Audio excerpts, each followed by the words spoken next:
Saudari-saudara terkasih, pertama saya minta maaf karena suara saya nggak sampai mengikuti organis tadi. Saudari-saudara yang terkasih, dalam membaca bacaan-bacaan atau merenungkan bacaan pada hari-hari ini, khususnya bacaan pertama dan bacaan ketiga, saya teringat bahwa dalam kehidupan kita, kalau kita, saudara kita, pribadi yang kita kenal pun dekat dengan kita, merayakan ulang tahun, pasti kita akan mengungkapkan selamat berbahagia, semoga selalu sehat, dan semoga selalu panjang umur dalam kehidupannya. Panjang umur itu menjadi harapan kita semua, dan supaya kita dalam keadaan selalu sehat, itu pun juga menjadi harapan kita. Bahwa kita berbahagia, kita bisa berkembang, itu menjadi cita-cita kita. Menarik dalam bacaan yang pertama, tadi kita mendengar dari kitab Putra Sirah. Di situ diungkapkan bahwa sejak awal mula diciptakan, manusia diberikan keleluasan, manusia diberikan kebebasan untuk memilih. Berbeda dengan saudara-saudara kita yang hidup di negeri seberang, entah di Tiongkok, entah di Vietnam, ataupun di negara-negara yang ada dalam kekuasaan para diktator. Mereka tidak bisa bertindak sesuai dengan suara hatinya. Dalam arti tertentu mereka tertekan. Tapi Tuhan tidak bersikap demikian. Tuhan bersikap memberikan kemerdekaan, memberikan kuasa pada diri kita untuk bertindak sesuai apa yang dibisikkan suara hati kita.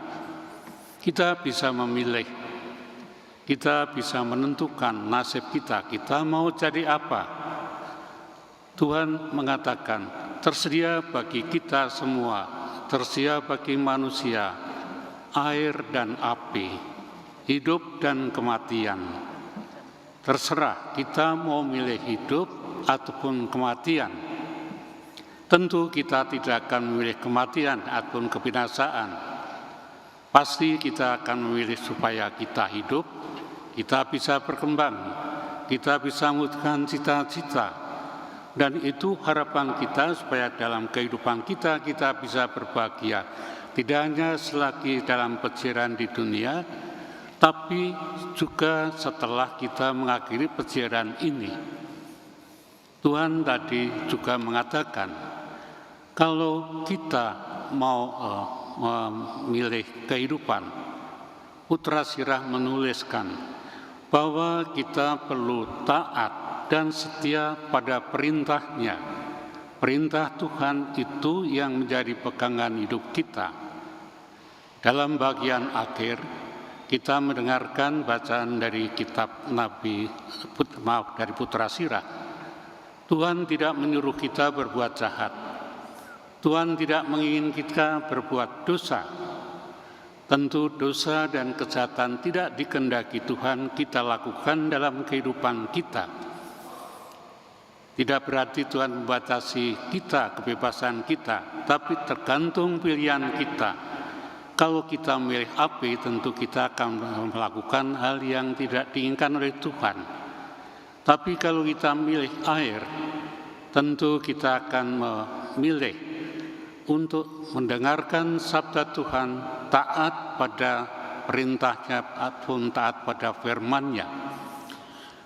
Tuhan Allah yang menciptakan kita tidak hanya memberikan pesan pada Adam dan Hawa, tapi seterusnya Tuhan berkenan hadir di tengah-tengah kita lewat putranya.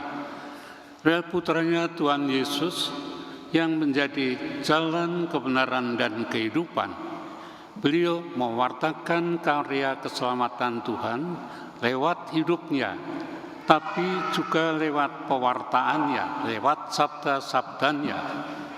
Sabda-sabda ataupun firman-Nya itu menjadi pegangan hidup kita, yang perlu kita dengarkan, kita renungkan dalam kehidupan kita, dan kita wujudkan dalam kehidupan sehari-hari, dalam hidup di tengah keluarga, masyarakat, ataupun dimanapun kita berada.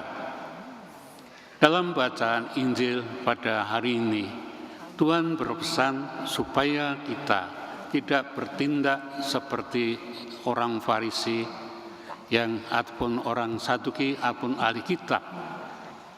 Mereka pada zamannya bertindak tidak sesuai dengan apa yang diungkapkannya. Tuhan meminta kepada kita supaya kita berbuat secara tulus, secara benar, jangan bersumpah dan seterusnya. Itu semua menunjukkan kepada kita semua bahwa juga Tuhan berpesan, jangan membunuh dan juga jangan menginginkan perbuatan yang tidak baik terhadap pribadi lain. Dan dengan demikian Tuhan mengharapkan kepada kita semua supaya kita bisa mengembangkan semangat kasih dalam kehidupan kita. Kasih kita bisa menghasilkan buah-buah, bahwa kita bisa menghargai hidup orang lain. Kita bisa membuka diri, peduli terhadap pribadi-pribadi yang mengalami kesulitan hidup, sehingga martabat mereka menjadi kurang penuh, kurang diterima oleh masyarakat, entah karena kelemahan, entah karena kekurangan yang dialami, kekurangan fisik ataupun dipojokkan dan seterusnya. Tuhan mengharapkan supaya kita bisa menunjukkan penghargaan pada martabat hidup sesama orang, tidak membunuh, tidak melakukan kekerasan. Apa yang kita baca dalam media pada hari-hari ini, kekerasan timbul di mana-mana, pembunuhan entah karena cemburu, entah karena masalah uang, entah karena masalah warisan. Seringkali tidak hanya ketegangan, tapi juga kekerasan. Orang rela mengorbankan hidup orang lain hanya karena hal-hal yang saya sebutkan tadi. Kita sebagai pengikut Tuhan tidak boleh melakukan hal yang demikian. Kita perlu menunjukkan penghargaan pada martabat sesama, penghargaan dan menghormati. Dan dengan demikian kita bisa membuka diri terhadap mereka semua, dan juga kita diharapkan bisa peduli terhadap mereka-mereka yang mengalami kesulitan, mereka yang lemah, yang membutuhkan perhatian kita. Memang pada saat-saat ini, untuk mewujudkan sabda Tuhan, menghargai sesama kita, menghormatinya, banyak tantangan, banyak kesulitan. Tantangan dari luar makin lama makin banyak, juga tantangan dalam hati kita kadang timbul. Dan kita bisa mewujudkan sabda itu, sabda Tuhan, kalau kita seperti kata Paulus dalam bacaan kedua, kalau kita mempunyai hikmat. Hikmat itu bisa kita kembangkan kalau kita mau membuka diri terhadap bimbingan Roh Allah yang diberikan pada kita semua. Bimbingan Roh Kudus itu akan menuntun, membimbing dan meneguhkan kita dalam peziaran kehidupan kita. Kalau kita menutup diri terhadap bimbingan Roh Allah itu, tentu kita tidak akan bertindak sesuai dengan Roh Allah, tapi roh yang lain. Marilah kita mohon dalam perayaan Ekaristi pada pagi hari ini, semoga hidup kita selalu dipenuhi oleh Roh Allah, sehingga cita-cita kita untuk memilih air, memilih kehidupan, itu bisa kita jalani secara konsisten, konsekuen dalam seluruh kehidupan kita, karena kita selalu membuka diri terhadap bimbingan Roh Allah. Yang menarik lagi dalam bacaan pertama, kalau kita mengikuti bimbingan Roh Allah, tadi Putra Sirah mengungkapkan, apa yang kau kehendaki akan dikabulkan. Kalau kita menghendaki air, menghendaki kehidupan, dan kita setia padanya, pada saatnya kita akan berjumpa dengan Tuhan yang kita sembah dan kita muliakan.